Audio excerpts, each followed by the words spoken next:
አላህ Subhanahu Wa Ta'ala ለዚህ ፈተናው እንዲረዳው የተለያየ ችሎታ ሰጥቶታል። በጣም ይፈጥናል።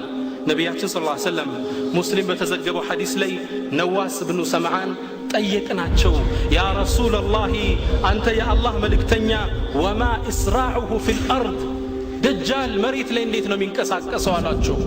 ነብዩ ምን አሉ? ከልገይስ እንደ ዝናብ ነዋ። استدبرته الريح ንፋስ ያባረረችው ዝናብ ታውቃላችሁ እንዴት ነው የሚበረው? እንደዛ ነው መሬት የሚያዳርሰው። እየበረረ ነው የሚሄደው ንፋስ እንዳባረረችው ዝናብ። አላህ የተለያየ ችሎታ ይሰጠዋል ህዝቡን ሊፈትን። የትምህርቱ ዓላማ ይሄ ነው። እኛ አሁን ያለንበት ሙስሊሞች አንድ ዓሊም ዲሽ ውስጥ ስከታተል ኡመተል ኢስላም አሁን ያለበት ምጥ ላይ ነው አለ። ተቸግረን ያለን ፍልስጤም ላይ እስራኤል ትዘምታለች፣ ሙስሊሙ ሰላም የለውም። ላ ወላህ ትልቅ ፈተና ገና ፊት ለፊት ይጠብቀናል። ይህማ ተራ ይሄንም ለመጠቆም ነው ሐቂቀተን የዚህ ፕሮግራም ዓላማ። አላህ ነይ ብሎ መጣራት ይጀምራል። ምን ይላሉ? ፈየእቲ ዐላ ቀውሚን ፈየድዑሁም ወደ ወና አገር ይገባን ህዝቡን እኔ ጌታችሁ ነኝ ይመኑብኝ ይላል። ያምኑለታል። ፍጥረቱን ሲያዩ ፈየእሙሩ ሰማአ ፈቱምጢር ሰማይን ያዛል አዝንቢ ይላታል። ፈቱምጢር ታዘንባለች። ወየእሙሩ አልአርض ፈቱንቢት መሬትን ያዛታል። አትክልቱን ፍሩቱን የተለያየ እጽዋት ታወጣለች፣ ያዛታል። እያዩት ህዝቦቹ ሲወጣ ፍራፍሬው ያዩታል። ስለዚህ አላህ ለምን አይሆንም ይላሉ። ፈተናው ከባድ ነው። እንስሳዎቹ ስጋቸው ስጋ ይለብሳል፣ አካላቸው ወተት ይሞላሉ። በዚህ ምቾት ጥሏቸው ይሄዳል አሉ ረሱል ሰለላሁ ዐለይሂ ወሰለም። ከዛም ወደ ሌላ አካባቢ ይመጣል። ፈየድዑሁም ፈዩንኪሩነ ዐለይህ ይጠራቸዋል። አንተ አንቀበልም እኛ ሙእሚኖች ነን ሳሊሖች ነን ይላሉ። ፈየእሙር ሰማአ ፈተተወከፍ ሰማይን ያዛል፣ ዝናብ ይቋረጣል። መሬትን ያዛል፣ አትክልት እንዳለ ይደርቃል። እንስሳዎቻቸው ይሞቱባቸዋል። ረሱል ሐዲሱ ሲጨርሱ ምን ይላሉ? ፈዩስቢሑነ ሙምሒሊነ ለይሰ ቢአይዲህም ሸይኡን ሚን አምዋሊህም እጃቸው ላይ ያለ ንብረት እንዳለ ይጠፋል። እንስሳዎች ይሞታሉ፣ አትክልቶች ይደርቁባቸዋል፣ በችግር ያሳልፋሉ። ሙእሚኖች እኮ ናቸው። ትልቅ ፈተና ነው ደጃል። ለዛ ነው ነቢዩ ሰለላሁ ዐለይሂ ወሰለም አላሁም ስብሓነሁ ወተዓላ ከኑሕ ጀምሮ ለእያንዳንዱ ነቢይ ህዝብህን አስጠንቅቅ ሲል የላከው። በጣም የሚገርመው ነቢዩ ምን ይላሉ? ፈየሙሩ ቢልኸረባ አንድ ባዶ ቦታ አካባቢ ከተከታዮቹ ካመኑበት ጋር አብሮ ያልፋል። ሲያልፍ ባዶ በረሃ ላይ ያልፋል። መሬቷን ያዛታል። አኽሪጂ ኩኑዘኪ አንቺ ውስጥ ያለ ማዕድን አውጪ ይላታል። መሬትን ነው የሚያዝ። ህዝቡ ቁሞ ይመለከታል። ነቢዩ ምን ይላሉ? መሬት ላይ ያሉ ወርቅ፣ አልማዙ፣ ብሩ ከመሬት ተፈልፍለው ወጣው ፈየትበዑነሁ ከየዓሲብ ነኽል ይላል። ላይክ ስዋም ኦፍ ቢስ ልክ እንደ ንብ መንጋ ወርቁ አልማዙ ይከተለዋል ይላል።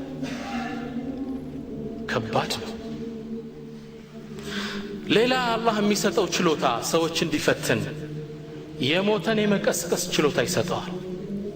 ነቢያችን ሰለላሁ ዐለይሂ ወሰለም ይላሉ ثم يدعو رجلا ممتلئا شبابا ወጣትነቱ የተሟላ ወጣትና ብሎ ይጠራዋል። ከዛም فيقطعوه جزيلتين ከሁለት ይከፍለዋል። ይሄን ወጣት ተቆርጦ ይወድቃል። ثم يدعوه ከዛም ቁም ሲል ያዘዋል። አካሉ ገጥሞ ሰው ሆኖ ይነሳል ይላሉ ነቢዩ ሰለላሁ ዐለይሂ ወሰለም። ፊትነቱን ዐዚማ ከባድ ፈተና። ከዚህም በላይ አላህ ስብሓነሁ ወተዓላ ሸይጣኖቹን እንዲገለገልባቸው ያገራለታል ጅኖችን። ነቢያችን ሰለላሁ ዐለይሂ ወሰለም ይላሉ የእቲ ኢለ ረጁል ፈየቁሉ ለሁ ተቢዕኒ ወደ አንድ ሰው ወጣት ይመጣና ተከተለኝ እኔ ጌታህ ነኝ ይለዋል። ፈዩንኪር አልከተልህም ይለዋል። አንተ ጌታ አይደለህም ብሎ ይመልሰዋል። فيقول له دجال من ይለዋል أرأيت لو بعثت لك والديك أتؤمن بي እናት አባት ሙተው ቀብር ውስጥ ነው ያሉ በቀሰቀሳቸው ትከተለኛለህ ይለዋል። ይህ ሰው ይደነግጣል። ነዓም የዚህን ያህል ችሎታ ካለህማ እንዴት አልከተልህም? ከዛም እነዚህ ጅኖች ቀብር ውስጥ ገብተው እናት አባቱን ተመስለው ይወጣሉ። ቀብሩን ከፍተው ይሄ ወጣት ይመለከታል። ወጣው ምን ይሉታል? ያ ቡነየ اتبعه فإنه ربك ልጃችን ሆይ እሱ እኮ ፈጣሪያችን ነው ተከተለው ይሉታል።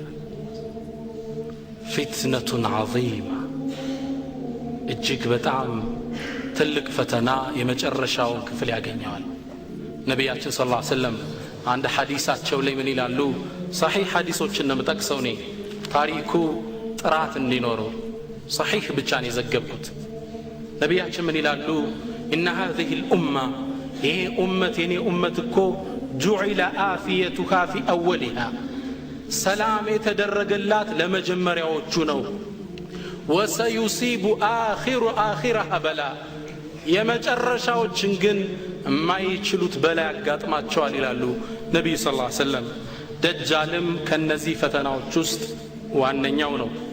ወለሁ ናሩን ወጀና ነቢያችን ሌላ ሐዲሳቸው ላይ ለደጃል አላህ ሳትና ጀነት ይሰጠዋል ይላሉ።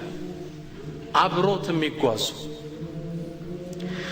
كما في صحيح البخاري من حديث أن النبي صلى الله عليه وسلم قال لدجالكو نج وتتمزل ونزي كتلوان ونارا ميكتاتل ساتم بيهدبت عبروت بران نبي من قالوا فناره ماء بارد وماؤه نار يدجال وهامي مسلاچو نجر ساتنو سات ميመስላችሁ ደግሞ ቀዝቃዛ ውሃ ነው ይላሉ ነብዩ ሰለላሁ ዐለይሂ ወሰለም። ምን ነው ደጃል ነው ሐቅን በውሸት የሚሸፍን ሳት የሚመስል ውሃ ነው፣ ውሃ የሚመስል ሳት ነው። በሌላ ሐዲሳቸው ላይ አላህ እንዴት እንዳሳወቃቸው ስለዚህ ክስተት ነብዩ በጥልቀት ሲናገሩ ምን ይላሉ? ለአነ አሉ የረሱልን ቀውል ስም እኔ እኮ ለአነ አዕለሙ ቢማ መዐ ደጃል ሚንሁ እኔ እኮ ደጃል ይዞት ከሚንቀሳቀሰው ነገር ከደጃል በላይ አውቃለሁ። ተመልከት ረሱል ምን እንዳሳወቃቸው አላህ ደጃል ይዞት የሚጓዘው ነገር አለ፣ ከደጃል በላይ የያዘውን ነገር ነው ያውቀዋለሁ። ምን እንደሆነ معه نهران يجريان አብረውት የሚጓዙ ሁለት ወንዞች አሉ። احدهما رأي العين ماء ابيض አንዱ ስታየው ነጭ ውሃ አብሮት የሚፈሰው والآخر رأي العين نار تأجج ሚነድ ሚንቀለቀል እሳት ነው አንደኛው አሉ። فإما أدركنا أحد ነቢያችን ምን አሉ? ከኔ ኡመት ይሄ ክስተት ከገጠማችሁ አሉ ነቢዩ ምን ያሉ? فليأتي النهر الذي يراه نارا እሳት የሚመስለውን ይምጣና አሉ ረሱል ሰለላሁ ዐለይሂ ወሰለም ثم ليطأطئ ራሱን ዝቅ አድርጎ ይጠጣው አሉ። فإنه ماء بارد ቀዝቃዛ ውሃ ነው አሉ። እሳት የሚመስል የሚያስፈራችሁ አትፍሩ፣ አይናችሁን ጨፍናችሁ ግቡና እሳቱን ጠጡት፣ ቀዝቃዛ ውሃ ነው ይላሉ ነብዩ ሰለላሁ ዐለይሂ ወሰለም። እንዲህ አይነት ችሎታውላ የሚሰጠው ፍጡር ነው ደጃል። ደጃል የት ነው የሚገኘው? አሁን በዘመናችን አለን ሆይ ደጃል? የሚገርም ሐዲስ ሙስሊም ላይ የተዘገበው ላካፍላችሁ ሐዲሱ